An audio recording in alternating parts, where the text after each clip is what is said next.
Hello, everyone, and welcome to the Magic Gaming Podcast. This is episode 5 of the 2021 season. And as always, I am joined by the general manager and head coach of Magic Gaming, Jonah Edwards. And today we welcome on team power forward DT, who is now in his third year in Orlando. Thanks for coming on, guys. Greatly appreciated. Just to recap the action that took place this past week, the Magic first went up against Pacers Gaming on Thursday night. 6:30, who is arguably the early season favorite for the Rookie of the Year award, posted 34 points and 9 assists in the opener to guide Indiana to the victory. Reezy led the Magic with 26 points and Future Clutch had 12. And then in the rematch, Orlando rallied in the third before 6:30 and Swizzerk came alive in the final frame to pull out the victory for the Pacers. May grabbed 15 of the Magic's 21 rebounds, and DT had 5 of them. 2 nights later, the Magic were back in action as they went head-to-head against their Sunshine State rivals, Heat Check Gaming. And both those games turned out to be instant NBA 2K League classics. In the first meeting, Orlando stormed back from a double-digit halftime deficit and led with just seconds remaining before Hotshot converted on a game-winning reverse dunk with 2.2 seconds left to lift Miami to the win.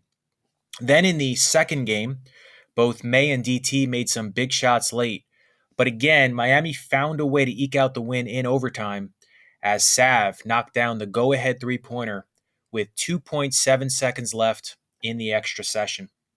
So, Jonah, obviously, I know not the outcome you wanted last week. What are the things that you saw that you feel your team needs to improve on going forward? And also, what are some of the things that you thought you guys did well, despite coming up short in those 4 games? Yeah, we both those series just kind of played out almost the opposite of each other. I think that in the first series versus Indiana, we were really slow on offense, didn't have a lot going. We weren't able to get on the break at all, and unfortunately, our defense was great. I thought we did a great job on 6:30. I thought we had a good game plan there going in, and unfortunately, Swizzerk had big shots for them, hit a couple really deep threes, kind of threw us off a little bit. But our offense just couldn't get going. And then against Miami, it was almost the inverse of that, where our offense was just phenomenal, super efficient. We shot incredibly from the field, and we weren't able to get enough stops to win those games down the stretch. So.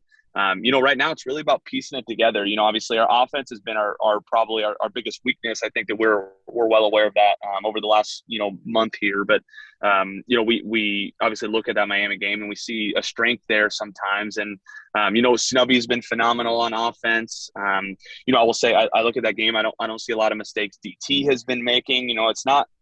I think it's a lot of small things, and I think that's the good thing is it's just little things to fix before we're kind of back on the right page here. But, for now, we still have a ton of work to do to get there. DT, I know a few of the guys we've had on this show earlier in the season talked about this team being resilient and always keeping your heads up, even when things aren't necessarily going your way. Do you feel that as well? And assuming you do, how will that mindset help you guys going forward? I think we have a very resilient group. I think it helps just the kind of the team mindset when we're in games, because we know if we're down at half or down going into the fourth quarter that we can make a comeback at any time. We still feel like, even though we went 0-4 this past weekend, that once we're all clicking on all cylinders, we're one of the best teams in the game. But the biggest thing, like Jonah said, is just trying to piece that all together. Obviously, we don't want to be down at every halftime, but if we can not or keep a lead, but I think it's good. But at the same time, I think it can hurt us if we just keep relying on us coming back into these games. And 2K is a very random game at times, where both teams are going to make runs. So being down all the time isn't probably the best thing. It's a good thing, like I said, being resilient, but at the same time, I feel like we need to focus on not giving up 10-point cushions to other teams that have. One of the major bright spots, Jonah, unquestionably has been the way Reezy and Snubby have complemented each other in the backcourt. Do you feel like they've adjusted even quicker than you perhaps expected, or is this precisely what you predicted would happen when you first acquired Snubby in the offseason?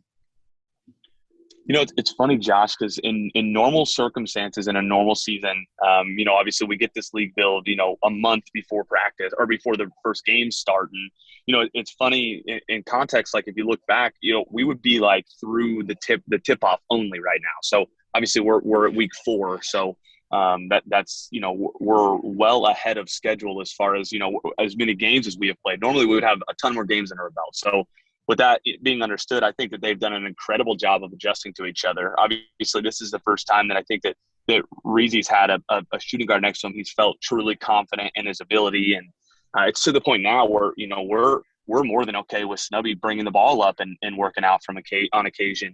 And he's been super, super efficient, which is you love to see from him. And they both are such good playmakers. They both can facilitate, and I think they've complemented each other incredibly well. So I would definitely say it's happened, I guess, a little quicker than maybe we expected. But obviously, we need all of that right now. So we'll continue to build on it. I still think they can be even better. I still think we can do an even better job of kind of working between the two of them. But it's something. It's always going to be a work in progress. But they do complement each other incredibly well. Kind of one's strength is the other one's weakness, which works really well against most defenses. DT, you and May have also looked formidable up front. How comfortable have you been at the power forward spot so far this season, especially with the new gameplay? I feel like no matter what the gameplay is going to be, I always feel comfortable at the 4. That's my natural position, and that's the position I like to play the most. At times, I do feel like the game just caters to every other position more. But right now, the biggest thing for me is trying to be the best at my position, and I feel like I'm up there or I have been doing that this season. I feel like Robbie has kind of come into his own as center and showing people that he's one of the better centers in the league after all of us had disappointing seasons last year. So me and Robbie, I feel like have always had kind of that chemistry at the 4 and 5, and then this year it's just showing. So you guys are now in a bye week. Magic Gaming will have 2 intriguing matchups next week. First against Cavs Legion GC on Thursday, June 24th, and then Hawks Talon GC on Saturday, June 26th. Orlando beat Cleveland in their 2 meetings during the tip-off. The Cavs are sitting at just 2-8 at the moment as they've struggled out of the gate. Although, interestingly, they're the only team to win against the Pacers so far this year. They made a big trade in the offseason, getting OFAB from Celtics Crossover Gaming. What have been your impressions, Jonah, of the Cavs this season based on what you've seen so far, and what challenges do they present?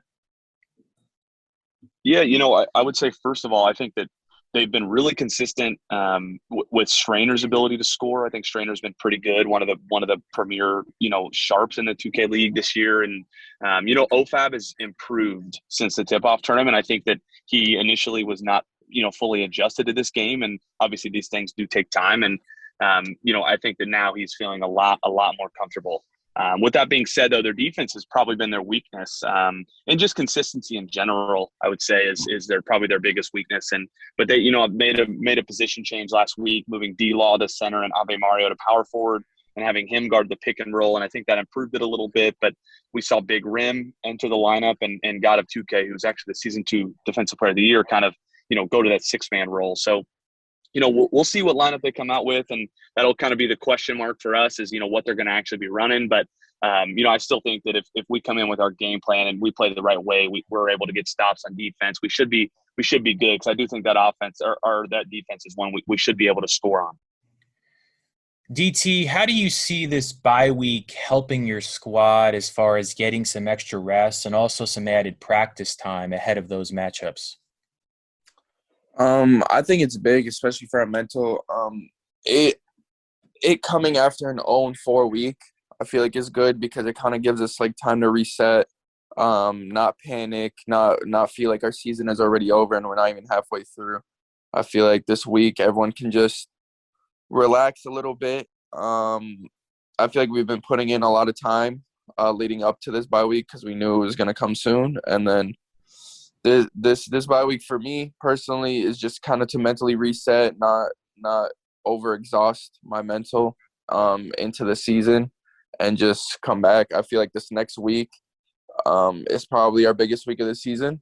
I feel like this will put us back in the playoff hunt if we take care of business and do what we're supposed to do. But last week we felt like we should have won some of those games and we came out 0-4. So this next week we can't take anyone lightly. So just going around the league a bit, Jonah, of the top 4 teams right now in the standings, which are Grizz Gaming, T-Wolves Gaming, Hornets, Venom GT, and Pacers Gaming, which one has impressed you the most?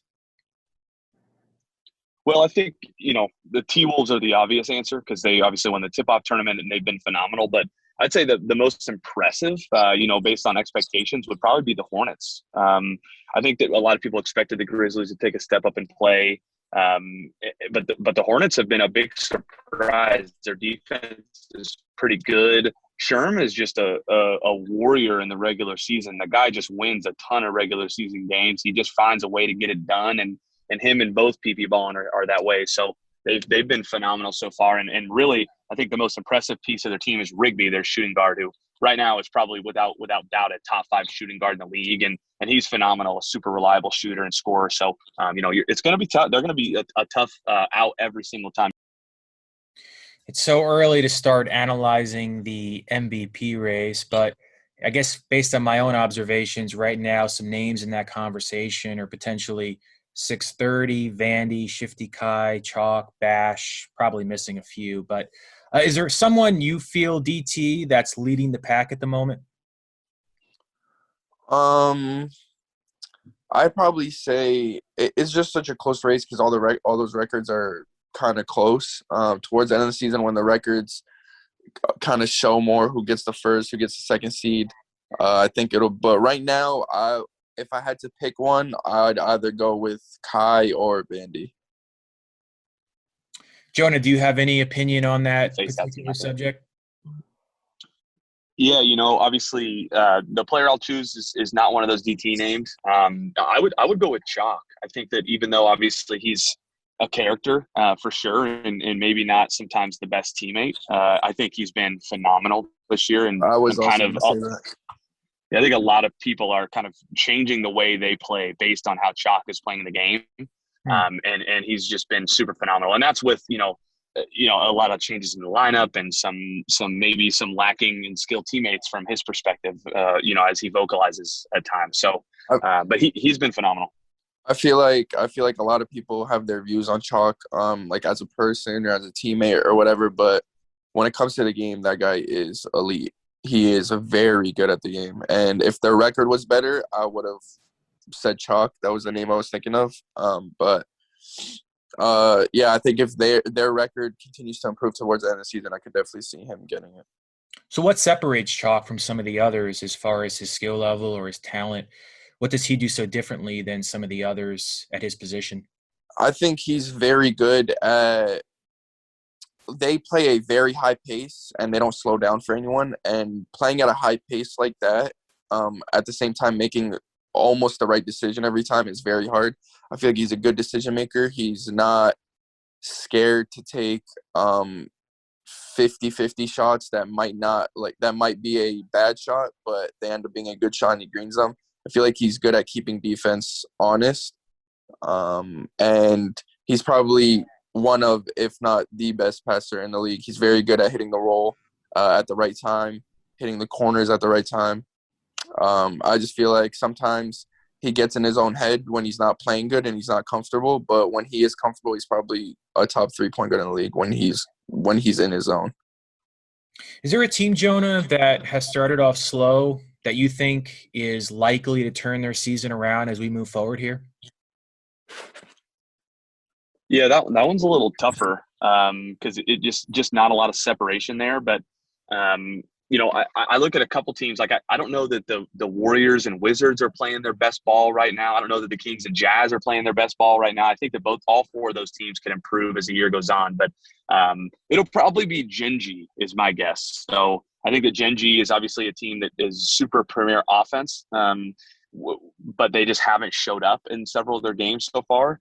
But Genji, in our eyes, is probably still like a top 10 team in the league. Obviously, they have to put it together, but as far as scrimmages go, they absolutely are that team. And obviously, that doesn't always mean everything, but they certainly do practice really well. So I'd be really curious to see how they finish here.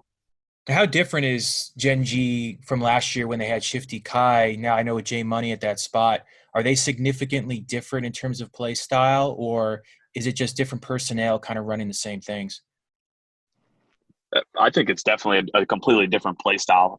Jay Money's a lot more like, slow. At times he picks up the pace when he knows he can get a free basket, but other times he's really like slow and methodical. Where I think Kai was just kind of a sprint style player, and he still kind of plays that way a little bit, even with his success in Minnesota. So, but also Beast Move in general is just a huge change. Obviously, he's an upgrade on Jen, especially considering how phenomenal Beast Move can be this year. So. I can tell you right now, Josh, we have not seen the best of Beast Move yet, and he'll have a few games down the stretch here. I'm willing to bet that he's dropping 30 plus with maybe 5 or 6 assists as well. So I'm willing to bet we'll see that moving forward. Interesting. Well, that is about all the time we have for this edition of the Magic Gaming Podcast. Once again, thanks to Jonah and DT for their insight and taking the time for this episode.